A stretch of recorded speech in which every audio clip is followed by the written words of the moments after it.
Hello, everyone, and welcome back to Nonprofit Enthusiast Live. I'm your host, Lashina Williams, and so excited to be back with you all.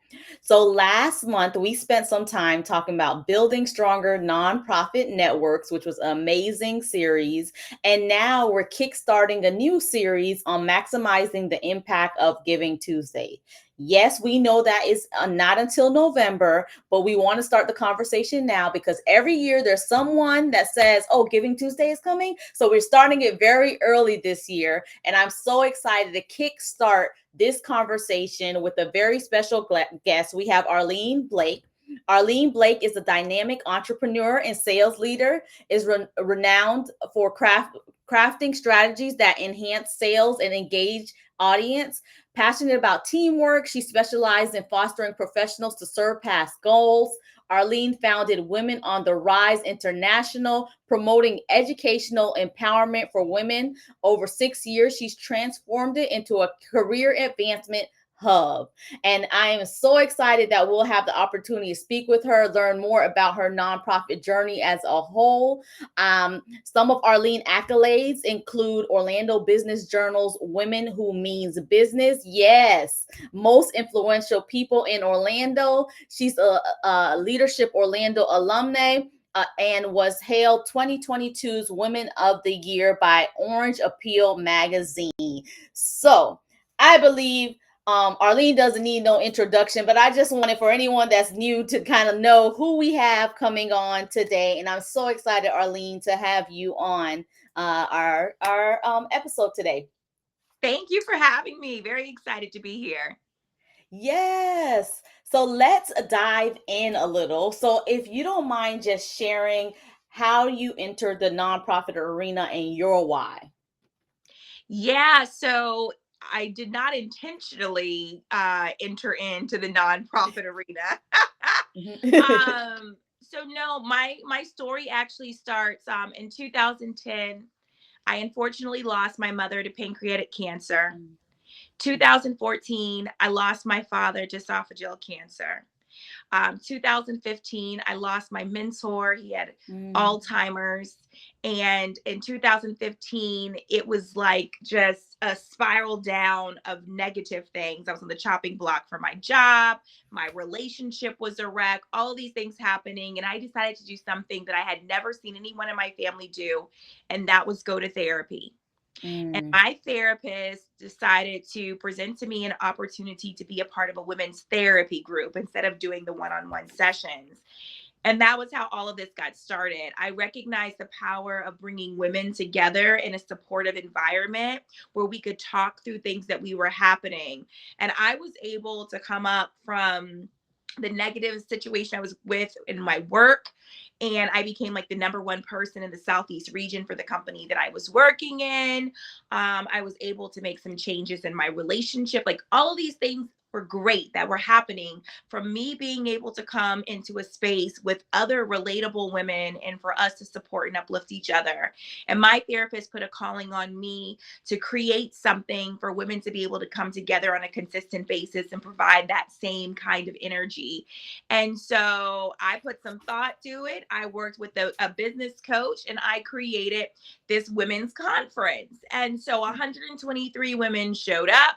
It was a spectacular time. I had did my thing. And then people were like, okay, when's the next event? I enjoyed that. Like, how do I get more Yes. involved? And I'm like, okay, well, let me create some more things. I did have an events background, right? Okay. More events. And then one of my mentors said, Arlene, I don't know if you ever thought about this, but you have a nonprofit on your hands. All of these you are very educational, right? Like you're teaching women, coaching women. This needs to be a nonprofit. And so I went ahead and reached out to a local attorney here who specializes in that. And we were able to work together, got all the paperwork filed. And by July 2016, we had a whole nonprofit. And that's how Yay! I got I love it. So tell us a little bit more about Women on the Rise International. Absolutely. So we over the years recognized that there was some similarities happening in some of the programming that we were doing in the sense that we could categorize it. We were really focusing on personal wellness, financial literacy, career development, and entrepreneurship. And when we Mhm. recognized that was the consistent thing that was happening, we were able to create those as our 4 core pillars. Mhm. And so within Women on the Rise, we try to impact women both personally and professionally with a very holistic approach, through events that focus in those 4 areas. Now, one of the things that people sometimes wonder is, if I'm not a member, can I still do things? Can I still come to events? Mhm. Absolutely. Absolutely. Yes. We are membership based. And that is that opportunity for like minded women to be able to come together and support each other in the environment that I originally spoke about, right? Mhm. But then we do the programming and the events that is meant for women in our community to enjoy and to be able to come and participate in. And you are not required to be a member to participate in that. The career development cohort that we're doing, which I'm so Mhm. excited about that, that is for women in the community that may not be members of our Mhm. organization, but they fit what we're looking for to try to create some impact within our community. Oh, that is awesome. Um, so, and I'm just thinking, so I know this month's topic is around Giving Tuesday and preparing for that. But before we even get there, something you talked about was the having that membership model, which a lot of nonprofits don't realize that they can. So, if you don't mind talking a little bit more about your membership model and just how you diversify revenue for your nonprofit organization.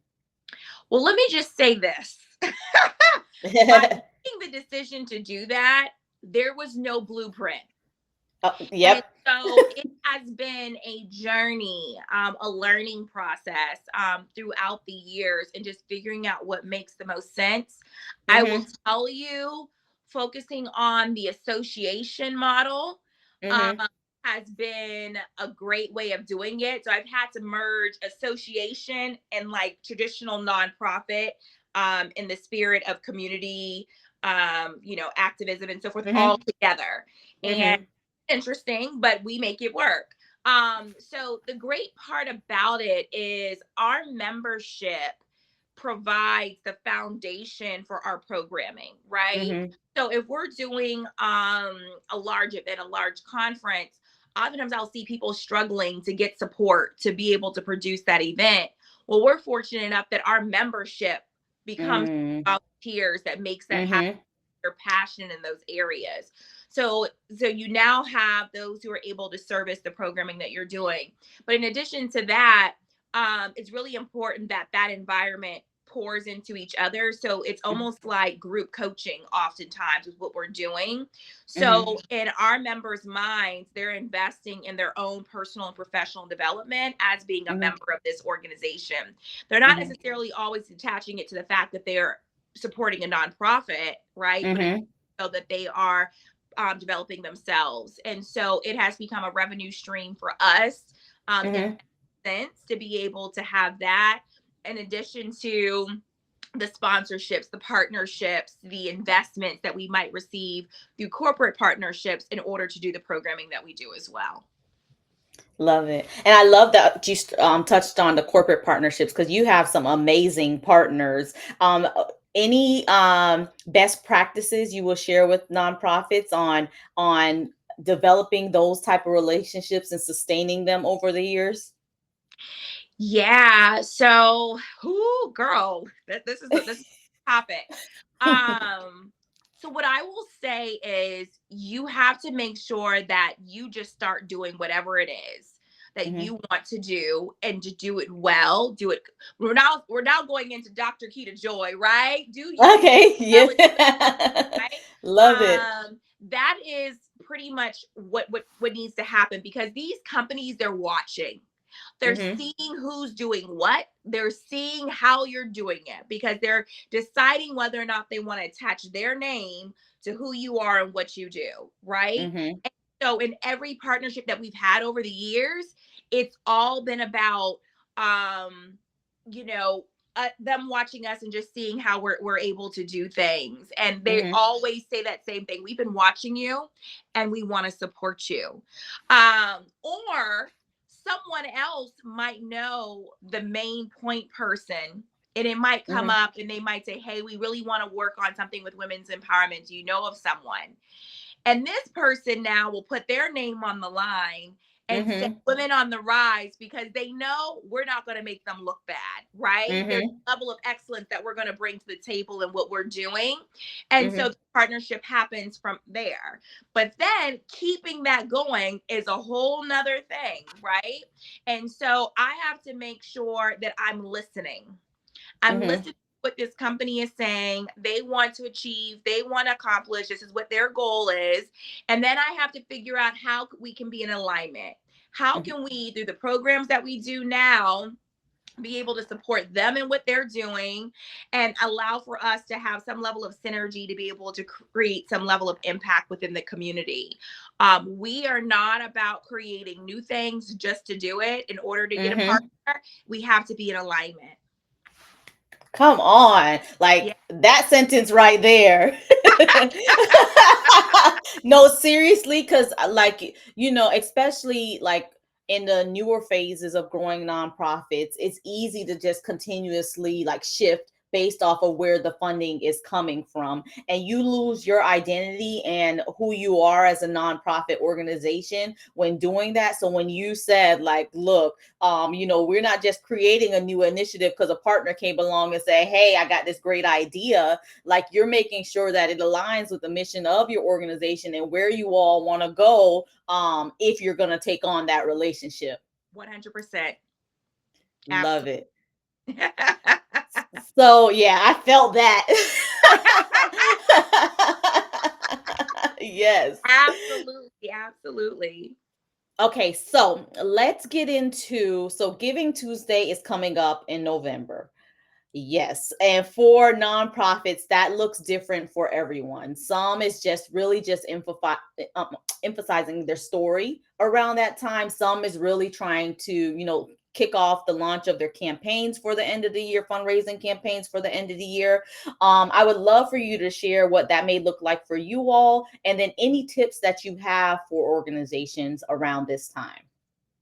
Yeah, absolutely. I think it's an amazing time to be able to share your story, share your impact story, and what you've been able to accomplish within your organization. I will say Giving Tuesday, in the typical sense of how people look at it, has always been sort of a challenge for our organization. And so, what we've done more so is, how can we help someone to maybe meet their holiday goals, right? So Mm-hmm. whether it's maybe we're raffling an item in order to create donations coming into our organization that someone might be able to gift, right, during the Mm-hmm. holidays, or how are we sharing our sisterhood that we've created, Mm-hmm. Women on the Rise, to drive membership. And so we Mm-hmm. will surge in membership towards the end of the year through our Giving Tuesday initiatives. And so sometimes it may not be necessarily focused on the impact in that Mm-hmm. particular space, but what is the community that we're creating, and how can you come alongside us and be a part of that? That's great, and I love because it's for each organization I hear around Giving Tuesday. It's almost like you have to find what works for you and your organization. For for some, I've heard they're doing thankathons around that time because they realize, look, that Giving Tuesday is not the time where our donations increase, but that's a good Right, time for us to right. go around and say thank you to our donors, sort of thing. And then to hear that you're saying like, hey, this is when we do our membership push, and know that that's where a lot of that surge is going to happen towards the end of the year, which I can see, especially because that's that new year, new me getting ready. I need to have a team around me to help support. So why not get a membership? So I definitely love that you said that. Any other tips that you have? Yeah, and I think also even throughout the month of December, just like even allowing Giving Tuesday to be a kickoff to having a campaign sharing what it is that you do. I'll Mm-hmm. see a lot of donations surging in before midnight on December 31st. So for tax purposes, Uh-huh. Yep, yep. deciding to go ahead and make those donations, we also see Yes. that energy, right? So Yep. I'm like, whenever, just make sure it's coming in, right? Right. Um, And one of the things that I've noticed too is that everyone is going to choose a cause that relates to them, right? Because Mhm. they can't donate to every single nonprofit that they Mhm. love, right? During Mhm. Giving Tuesday. You can only do but so much. And so our main thing is we just want to educate the community on who we are and what we do. And we're now going into our ninth year. So Mhm. we're about to start year 10 here soon Yeah. enough, right? And Mhm. so when you think about it, not everyone knows what Women on the Rise does. Mhm. They might have heard the name at some point. They may have even heard of a conference, but they don't know that we're a nonprofit. They don't know the programs that we do. So any opportunity that we can get a platform to share who Mhm. we are, what we do, we take full advantage of that, right? And so that's Giving Tuesday allows an opportunity when people might be more focused in looking Mhm. into nonprofits, doing a little bit more research. That's an opportunity where we want to make sure we have information coming out so they can look and see what it is that we do and maybe see if we're in alignment with their goals and what they're looking Mhm. to support. Awesome. So, okay. So we do have some viewers that are international, and I know they're going to be wondering, Women on the Rise International. Tell us about the international.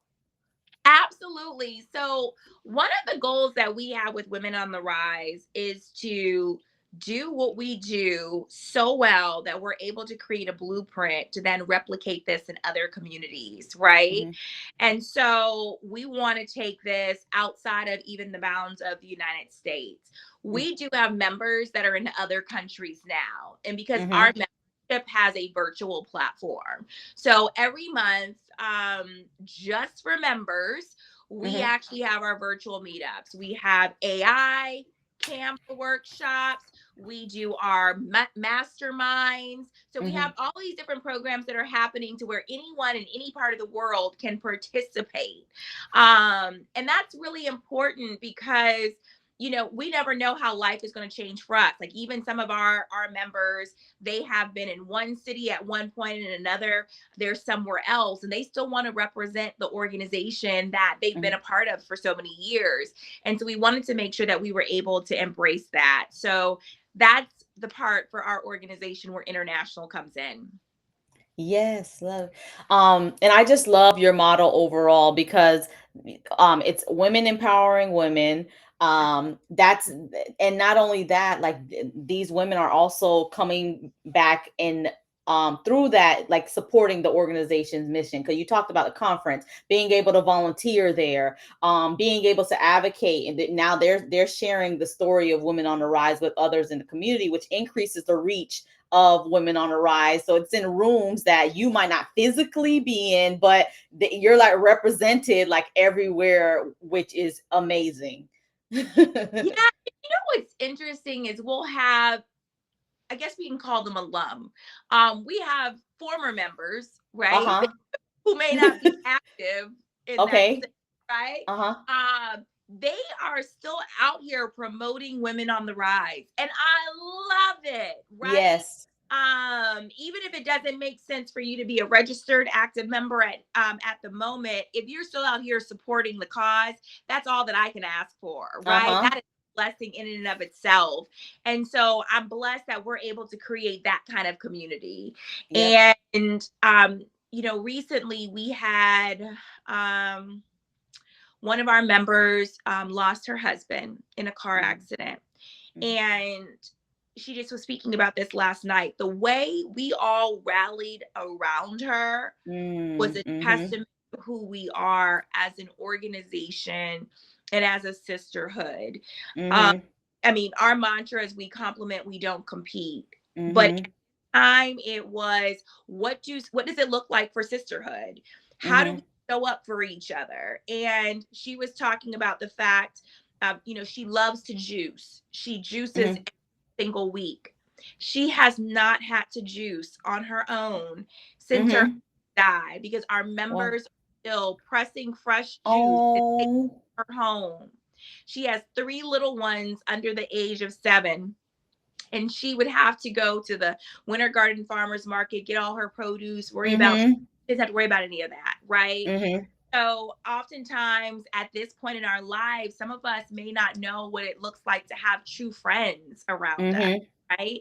And to be able to have community and what that looks like and how to even lean on someone. Like, what do you mean? Mhm. Mhm. So we've been able to create that type of space. Um, Thinking about Lachey Reeves with 8 cents in a jar, Mhm. talks about Mhm. transparency and pay, right? Like she's always said, like, how much do you make? She is always big about that. She wants to know numbers, right? Well, we Uh-huh. created that safe space where women can have those conversations as well, right? Mhm. Because how are we going to go and negotiate our salaries in the workplace? Mm. Talking about what we earn and know what our value really is. We have to have Mhm. conversations and we have to have a safe space where that conversation can happen. And that's what we've created within the organization. So, a sisterhood you can depend on, a safe space where you can have those hard conversations, but walk away Mhm. feeling empowered and motivated to make some changes in your life that are going to begin to push the needle forward to create some impact in Mhm. the community and allow for you to leave behind a legacy. So, that's what we're striving for. So, what would you say the secret sauce is to creating that community and environment within your organization? Vulnerability, Mm. 100% vulnerability. Mhm. Um, I I put my heart on a sleeve and I will let people know the good, bad, the ugly. Mm. And it's important for you to know I'm not perfect and I'm Mhm. some things and I can read through, all of the Mac makeup. I know you're going through some things as well too. Mhm. Um, Mhm. Important for us to be able to share that. Mhm. I'm not asking for a person to, break down and tell their whole life story. I just need you to know I see you. I know Mhm. you see me, and let's make some changes together, right? And so I think that's been the secret sauce for really. Oh, that's awesome. And I think part of the secret sauce is amazing leader. Because I believe you are part of the reason why the organization, of course, is so successful because some organization can't foster that sense of community and sisterhood. And at the end of the day, the leader is the one that really helps hold that all together. I know we don't like to hear it all the time. We're like, no, it's all of you, like but like remove the leader, the leader creates that culture, meaning even when you step away, it's going to continue because you created that culture from the very beginning, so. I agree. And I actually have a story to that. So one of our members recently went to an event, Mhm. reached out, and she said, Arlene, you have set the bar so high, right? And my my thing is, and somebody told me recently it's because I'm an Aries that I do this, but I over explain. Uh-huh. I over explain because I see everything as a teaching opportunity. I want you to know Mm. why I do what it is that I do. Now you Mhm. might say, I see that, I hear you, but here's another way of doing it. And I'm a servant leader. So I'm always Mhm. open to hearing things. I also let everything roll off. So if you say Mhm. something and you're like, I don't know how I should say this, I don't know how Arlene will take it. I know I'm the founder. I Mhm. I know all of this. You can still give me some suggestions on how we can Mhm. implement, and I'm not going to take that personal. I'm going to like, you know what? I see you. I hear you. That makes a lot of sense. Why didn't you say something sooner? Right. Yeah. And Love. so by explaining everything that I'm doing, why I'm doing it, Mhm. why when we why at an event the tablecloth has to hit the floor, right? Like why Come that's so on. important, right? Why when people enter in the building you immediately greet them with a smile and you show Yes. enthusiasm. Why is that important, right? Like I'm teaching the ladies why we do all of these things because it creates that whole experience, right? Yeah. I went to an event recently and I was greeted at the door, and it was a group of people I was not familiar with this particular organization, and I was like, Mhm. must be volunteers from somewhere else because Yeah. their energy is not the energy that I'm used to receiving when Mm. this organization. And so the culture has to be within everyone, right? So I have to make sure I let the ladies know that we don't take what we talk about outside of this room. It's always Mm-hmm. a safe space. If someone says something that offends us, I need you to call them and reach out to them and have a Mm-hmm. conversation, because what we're not going to have is animosity within the group. Mm-hmm. um a lot of those different things, like that's what we do to foster this supportive environment. And it has been so beautiful to sit back sometimes and scrolling on Facebook or Instagram, and you see ladies from the organization have come together, they're hanging out, they've started Yeah. this, they've done a partnership and gone after government contracts. Like, I mean, it's Come beautiful to on. see the fostering of those types of relationships, but it started here. Love it. Arlene, I could talk to you all day. Oh, I know. I can. I really can. Because I mean, I love it just hearing the story, hearing the culture you all created, just hearing you all support each other. Man, it is absolutely amazing. So thank you for that. Um, so tell us, how can those viewing, what's the best way for them to kind of follow you, Women on the Rise International's journey, get in touch, like just share that contact information if you don't mind with them. Absolutely. So I would encourage everyone to go to our website. It's Mm,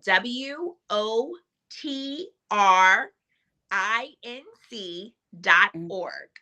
On this page, you'll also have all of the links to all of our social media platforms, because we're on YouTube, LinkedIn, Instagram, and Facebook. So it'll connect you to all of those.